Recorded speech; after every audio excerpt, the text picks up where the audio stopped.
예, 하나님 말씀 보겠습니다. 하나님 말씀은 구약성경 시편 106편 16절에서 20절 말씀입니다. 구약성경 시편 106편 16절에서 20절 말씀을 교독하도록 하겠습니다. 그들이 진영에서 모세와 여호와의 거룩한 자 아론을 질투하며 땅이 갈라져 나달탄 아비람의 당하여 불이 그들의 당에 붙으며 화염이 악인들을 살랐도다.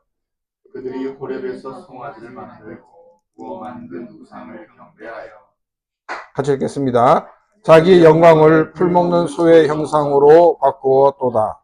아멘. 제가 태어나면서부터 사실 이제 독재자가 다스리는 그런 사회였습니다. 그리고 이제 제가 30이 되었어야 이 군부 독재가 끝이 났습니다. 이런 사회 현상을 보고 20대 때에 교회를 향하여 많은 질문을 던졌습니다. 그 질문의 내용은 인권을 유린하는 그런 정권에 대해서 어떻게 행동해야 되는가라는 것 같은 것이었습니다. 제가 속해 있는 교단은 대한예수교 장로교 합동 측입니다. 한국에서는 대표적인 보수교단이라고 말을 합니다. 또 제가 신학을 공부한 이 학교는 이 고신교단에서 운영하는 고신대학이었습니다. 이 고신교단은 일제시대 때 신사참배를 강요할 그때에 신사참배를 반대하다가 옥에 갇혔다가 나온 그분들이 중심으로 세워진 교단입니다. 그래서 어떻게 보면 합동보다도 더 보수적인 것 같은 교단이다라고 말을 할 수가 있습니다. 이런 배경 속에서 사회의 많은 현상을 보며 많은 질문을 던졌습니다. 그런데 이 질문에 대한 대답은 뭐냐면 하나님께서 세우신 권력 앞에 우리는 순종해야 된다 하는 것이 주 내용이었습니다. 그런데 그렇게 주장했던 분들이 독재 정권에 항거했던 사람들이 이제 정권을 잡고 정치를 할 때는 막 그 정권을 향해서 데모를 하고 심지어 교인들까지 동원하는 그런 모습을 보았습니다. 너무나도 이 이율배반적인 모습을 보고 그 사람 도대체 정말 무슨 생각을 하고 저렇게 행동하는가 하는 것 같은 의문을 가졌습니다. 정말 그 인간 속에는 이 독재를 따르는 DNA가 있다고 이야기를 합니다. 왜냐하면 미국이라는 나라가 세워지기 전까지는 이 한 사람의 그 권력이 집중되어 있습니다.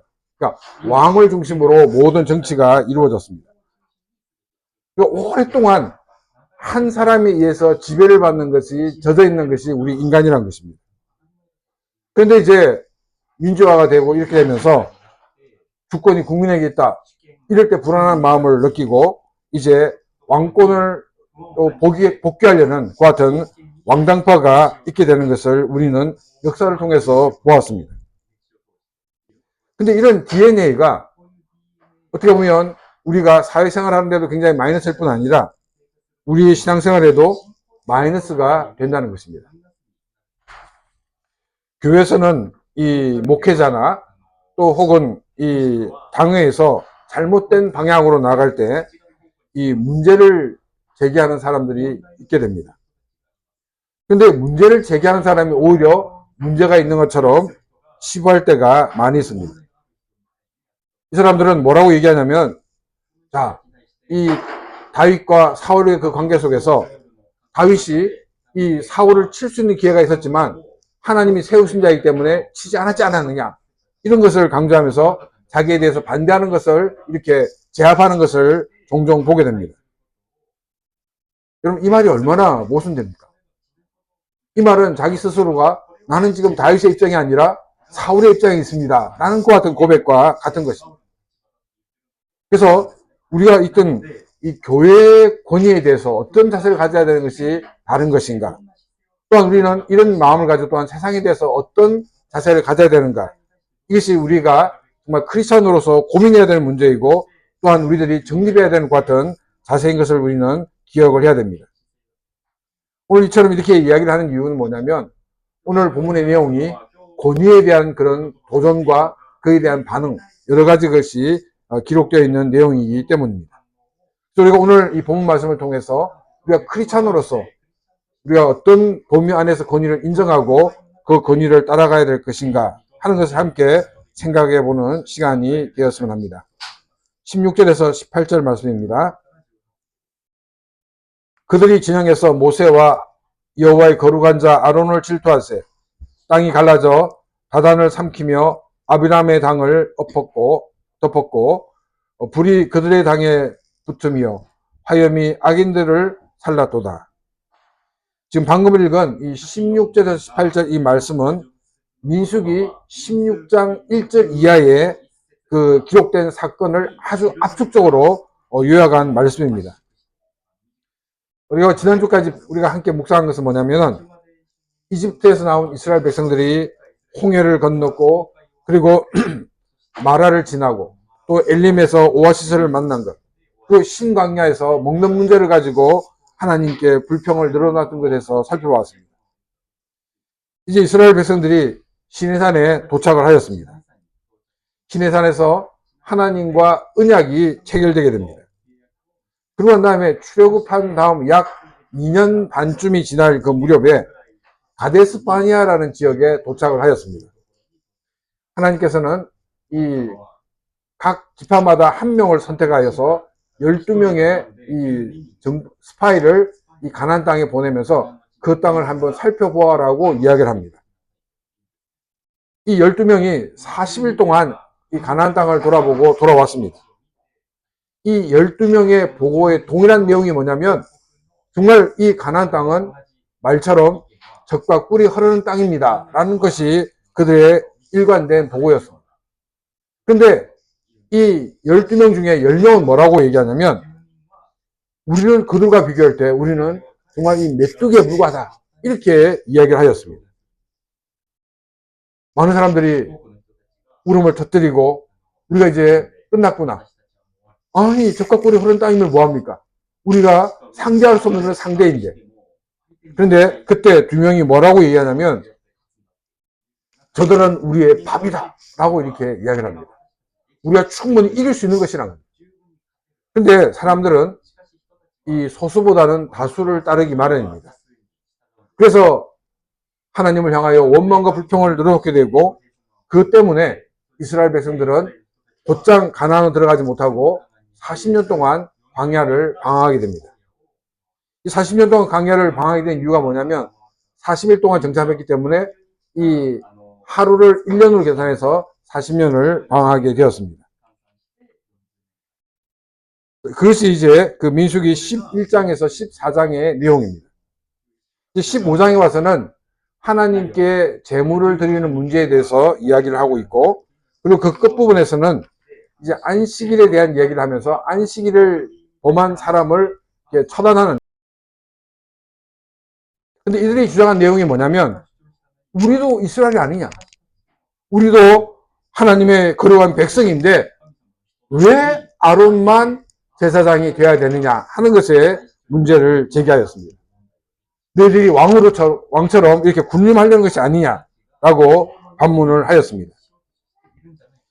이 말을 들은 모세는 엎드렸다가 문제를 제기하는 그 사람에게 뭐라고 얘기하냐면 왜 너희들이 레위 지파 사람으로서 하나님을 섬기는 일도 중요한데 제사장이 되지 못했다고 이렇게 문제를 제기하느냐라고 이야기를 하였습니다. 이 주동된 인물 중에 한 사람이 바로 고라라는 사람이었습니다. 하나님께서는 이 이스라엘 백성들 가운데 12지파가 있는데 그 중에서 이 레위 지파만을 이 하나님을 섬기는데 이렇게 사용하셨습니다. 그래서 나머지 이 11지파는 가나안 땅 들어갔을 때 다 땅을 분배를 받습니다. 그런데 이 레위 지파만은 이 땅을 분배받지 않게 하였습니다. 왜냐하면 너희들의 기업은 땅이 아니라 하나님을 섬기는 일이다. 하나님을 섬기는 일이 우리가 농사를 짓는 것보다 또한 동일하게 중요한 것이기 때문에 너희들은 이 하나님을 섬기는 일을 위해서 땅을 분배받지 않는다라고 말씀을 하셨습니다.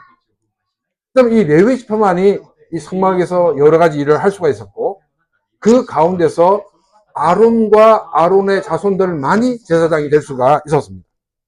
근데 자기들은 이 성막을 섬기는 일에 대해서는 만족하지 못하고 제사장이 되고 싶어 하겠다는 것입니다. 왜냐하면 제사장은 눈에 가장 띄기 때문입니다. 가장 힘 있는 사람처럼 보여지기 때문입니다. 이 아론에 대해서, 또 아론이 제사장이 되는 것에 대해서 반대했던 이 고라과 또 나머지 이 약 250명의 이 사람들은 많은 불만을 가지고 있을 때 모세가 그들을 오라고 이야기를 하였습니다. 근데 그들은 오지 않았습니다. 이제 모세가 뭐라고 얘기하냐면 너희들이 향단을 준비해라. 그래서 250명이 향단을 준비하고 모세와 아론이 자신들도 향단을 준비하고 이제 성막 앞에 서게 되었습니다. 그때 이 250명이 이 모세와 아론을 제압하려고 하였습니다. 수적으로 볼 때는 이 250명이 2명을 충분히 제압할 수 있었는데 성경은 뭐라고 얘기하냐면 여호와의 영광이 나타났다라고 말하고 있습니다. 그래서 그들은 아론과 모세를 제압할 수가 없었습니다. 그래서 이제 모세가 이야기를 합니다. 우리가 이 250명과 함께 같이 멸망한다 그러면 우리가 하나님에 의해서 세워진 존재가 아닐 것이다. 그러나 그들만 벌하는 걸 봤을 때 우리가 하나님 앞에서 선택받은 존재이고 또한 이들이 하나님에 대해서 하나님의 명령에 대해서 거역한 것임을 너희들이 알게 될 것이다 라고 이야기를 하였습니다. 이 모세의 말이 마치자마자 정말 이게 땅이 갈라지고 250명과 또 그 가족들이 다 함께 죽는 일이 생겼습니다. 이 사건에 대해서 제일 이용하기 좋은 사람이 누구냐면 목사입니다. 여러분, 목사를 대적하다가는 이렇게 됩니다. 그러면 성도들이 아무 말 못합니다. 그런데 우리가 기억해야 하는 것은 뭐냐면은 제사장과 목사는 같은 것이 아니라는 것입니다. 구약의 제사장은 오실 메시아에 대한 상징이었습니다. 백성들의 죄를 지고 하나님 앞에 나가서 백성들의 죄를 하나님 앞에 고백하고 그 죄를 용서받는 일을 하는 것이 제사장이었습니다. 이것이 바로 예수 그리스도가 하시는 일이었습니다. 그 때문에 예수 그리스도가 이 땅에 오심으로써 이제 제사장은 없습니다. 필요 없습니다.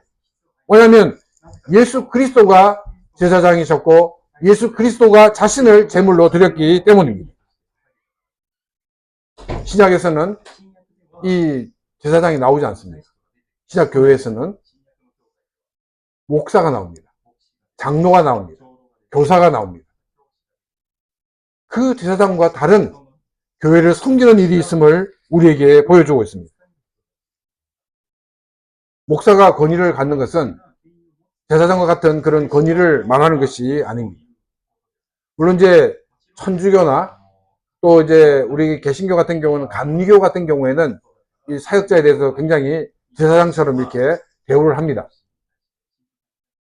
또 이제 그 그리스 정교회도 카톨릭과 같은 칼라이기 때문에 다 그런 부류로 이렇게 취급할 수가 있습니다. 근데 우리 개신교에서는 또 성경에서 말하고 있는 것은 이 목사는 혹은 장로는 이 제사장이 아니라는 것입니다. 좀 더 쉬운 말로 얘기하면 이 목회자는 이 작은 목자입니다. 왜 작은 목자라고 얘기하냐면 이 우리가 이스라엘의 그 목축업을 보게 되면 이 양을 관리하는 전체를 관리하는 큰 목자가 있습니다. 그리고 이제 그 큰 목자 밑에서 자기 소임을 맡아서 일을 하는 그런 소목자들이 있습니다. 예수 그리스도가 우리의 참된 목자입니다. 그리고 예수 그리스도가 그 일을 어떤 목회자를 세워가지고 교회를 섬기게 했다는 것입니다. 그래서 이 소목자는 대목자의 명령을 듣고 그 대목자의 명령대로 움직여야 됩니다. 그래서 이 대목자가 원하는 방식으로 양들을 이끌어 가야 한다는 것입니다. 그래서 교회를 섬김에 있어서 목사라는 그와 같은 직책 자체의 권위가 있는 것도 있지만은 그것보다는 목회자가 하나님 말씀에 바로 서 있느냐 서 있지 않느냐가 더 중요하다는 것입니다. 만약 목사라는 직분을 가지고 있으면서도 목사가 하나님 말씀에 따르지 않고 또 교회가 하나님의 말씀의 방향대로 가지 않는다 그러면 그 권위는 아무런 가치가 없다는 것입니다. 목사는 타이틀이 있어도 교회는 타이틀이 있어도 그 성경 말씀을 따르지 않는다 그러면 그것은 아무런 가치가 없다는 것입니다. 목사가 목사로서의 권위가 있는 것은 또한 교회가 교회로서 권위가 있는 것은 성경 말씀에 입각할 때입니다. 그래서 목회자 자신이 늘 이것을 생각해야 됩니다. 이걸 생각하지 않으면 다른 사람들이 자기를 잘 대우해주고 대접해주니까 그게 만족해서는 안 된다는 것입니다. 내가 비록 목사이지만 이 목사라는 이 권한은 내가 교회를 섬김에 있어서 또 내가 하나님의 말씀을 가르친 데 하나님 주신 권위이지 내가 다른 사람들을 위해 서서 내 뜻대로 내 생각대로 모든 일을 하기 위해서 준 것이 아니라는 사실을 목회자는 기억을 해야 된다는 것입니다. 또한 성도들은 이제 그 제사장이라는 의식을 버려야 됩니다. 그래서 목회자를 너무 이렇게 신처럼 받드는 것, 그건 절대 자기에게도 마이너스입니다. 우리는 말씀을 들을 때 목사가 하는 말이니까 무조건 아멘 하는 것도 좋지만 우리가 그 목회자가 말하는 말씀이 성경적인가를 점검을 해봐야 됩니다. 이제 우리 교회 있다가 지금 욕감으로 간 그 니시산 같은 경우에는 처음에 우리 교회에 오셔가지고 너무나도 혼동스러웠다는 거예요. 왜냐하면 사실 이제까지 교회를 나오시면서 복음이 무엇인가를 몰랐기 때문에 자기가 이제까지 알던 것과는 다르다는 거예요. 그것 때문에 많은 고민을 했다는 것입니다. 그런데 말씀을 통해서 복음이 이것이구나 알고 난 다음 그래서야 정말로 제가 전한 이 말씀을 아멘으로 받아들이고 자기에게 큰 유익이 되었다라는 그런 고백을 하는 것을 들었습니다. 무조건 반대하기 위해서 반대하라는 것이 아닙니다. 정말 내가 알고 있는 이 말씀과 맞는가? 또 내 자신이 과연 이 성경 말씀에 맞게 생각하고 있는가? 또 내가 알고 있는 이 성경은 다른 것인가를 우리가 늘 점검해 봐야 한다는 것입니다. 그래서 목사의 권위는 다른 것이 아니라 하나님의 말씀을 바로 전할 때입니다. 교회의 권위는 이 성경적인 원리대로 교회가 운영되어질 때 교회로서의 권위가 있다는 사실을 우리에게 보여주고 있습니다. 그래서 우리는 이 권위에 대해서 일방적인 순종의 모습이 아니라 과연 성경에 입각하고 있는가를 가지고 평가를 해야 된다는 것입니다. 이런 시각을 우리가 교회에서만이 아니라 사회적인 여러 가지 문제를 볼 때도 마찬가지입니다. 그 사람이 독재자이기 때문에 무서워서 우리가 그 권력 밑에 있는 것이 아니라 성경 말씀을 비춰봅니다. 이 성경 말씀과 다를 때는 우리는 다르다고 이야기를 해야 됩니다. 우리가 하나님을 믿는 사람으로서 우리의 모든 권위는 어떤 세상적인 권위와 또 어떤 직분에 대한 권위에 있는 것이 아니라 하나님 말씀에 있다는 것을 우리는 기억을 해야 한다는 것입니다. 그래서 우리는 항상 하나님 말씀이 우리의 모든 최종적인 권위의 기준임을 기억하면서 성경적인가 아닌가를 가지고 우리가 그 권위에 순복하느냐 마냐를 결정을 해야 한다는 것입니다. 두 번째 말씀을 보게 되면 19절 20절 말씀입니다.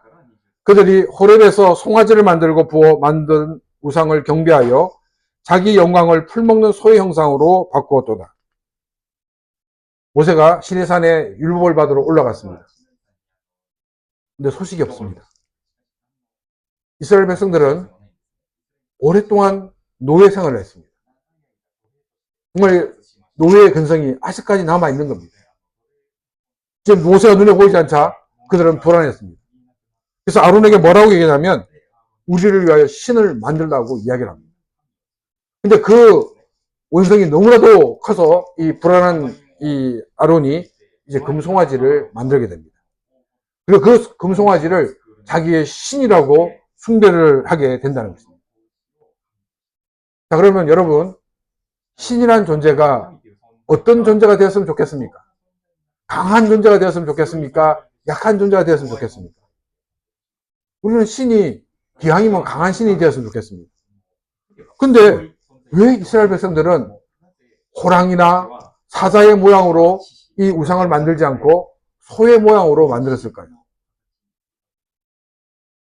소도 힘이 있습니다. 근데 호랑이와 다른 점은 호랑이는 내가 컨트롤할 수 없지만 소는 내가 컨트롤을 할 수가 있다는 것입니다. 우리가 호랑이나 또 사자를 새끼 때부터 키우면 우리가 충분히 키울 수 있죠. 그런데 이 사자와 호랑이는 야수의 그런 본성이 있습니다. 이게 언제 터질지 모릅니다. 그래서 키우면서도 불안한 그런 가운데 있지만 소는 이 커도 내 마음대로 컨트롤이 가능하다는 것입니다. 사람들이 왜 소의 형상으로 만들었냐면 내가 섬기는 신이 내 뜻대로 내 생각대로 해주기를 원한다는 것입니다. 이것이 타락한 인간이 신을 향한 것 같은 모습입니다. 그래서 성경이 우리에게 보여주는 것은 내가 너희를 따르는 것이 아니라 너희가 나의 말에 순종하며 내 뜻에 따라야 된다고 말하고 있다는 것입니다. 그런데 우리 인간들은 자신의 소원을 이루기 위하여 자신의 뜻을 이루기 위해서 하나님을 섬길 때가, 신을 섬길 때가 많이 있습니다. 우리들은 하나님을 섬길 때 내 뜻, 내 생각을 위해서가 아니라 하나님의 뜻을 찾고 그 하나님의 뜻을 이루기 위해 살아가는 그런 우리의 삶이 되어야 한다는 것입니다. 또 자기 영광을 풀먹는 소의 형상으로 바꿨도다라고 말하고 있습니다. 내가 무엇을 가지고 있느냐, 내가 어떤 생각을 가지고 있느냐, 자신의 그 가치관대로 사람은 행동하게 되게 마련입니다. 결국 이 사람들은 자기의 먹고 사는 그 문제, 정말로 동물과 같은 그 모습 이상 벗어나지 못한 그런 모습을 우리에게 보여주고 있다는 것입니다. 그래서 우리는 이 사람들이 어떤 신을 섬기고 있느냐를 보게 되면 그 사람의 성품을 우리가 알 수가 있습니다. 주로 미신을 섬기는 사람들은 어떤 특징이냐면 자기만 잘 먹고 잘 살면 된다는 생각이 있습니다. 그래서 미신을 섬기는 사람들의 특징은 윤리적인 도덕적인 의식이 없습니다. 그래서 심지어는 어떤 인형에다가 막 이 바늘을 막 쑤시면서 그 사람이 죽기를 막 하는 그런 것도 합니다. 왜냐하면 윤리적이고 도덕적인 일이 없기 때문에, 개념이 없기 때문입니다. 우리는 성경을 통해서 우리가 섬기는 하나님이 어떤 분인가를 우리는 알아가야 됩니다. 그래서 우리는 하나님을 믿는 사람으로서 또 하나님의 형상대로 지음을 받은 사람으로서 우리는 하나님의 성품을 닮아가는 사람들이 되어야 한다는 것입니다. 이 일을 위해서 우리는 더 성경을 많이 읽고 더 성경 가운데 거하는 사람들이 되어야 한다는 것입니다. 우리의 권위는 다른 것이 우리의 기준이 아니라 성경적인가 아닌가에 있습니다. 우리는 이 성경을 통해서 하나님을 더 알아가야 됩니다. 그래서 우리는 하나님을 더 닮은 사람들이 되어야 됩니다. 우리 모두가 크리스찬으로서 주의 영광을 드러내며 또 하나님의 살아계신 역사하심을 많은 사람들 보여주며 증거하는 그런 귀한 삶이 되시기를 주님의 이름으로 축원합니다. 이 시간 오늘 주신 말씀을 생각하며 같이 기도드리겠습니다.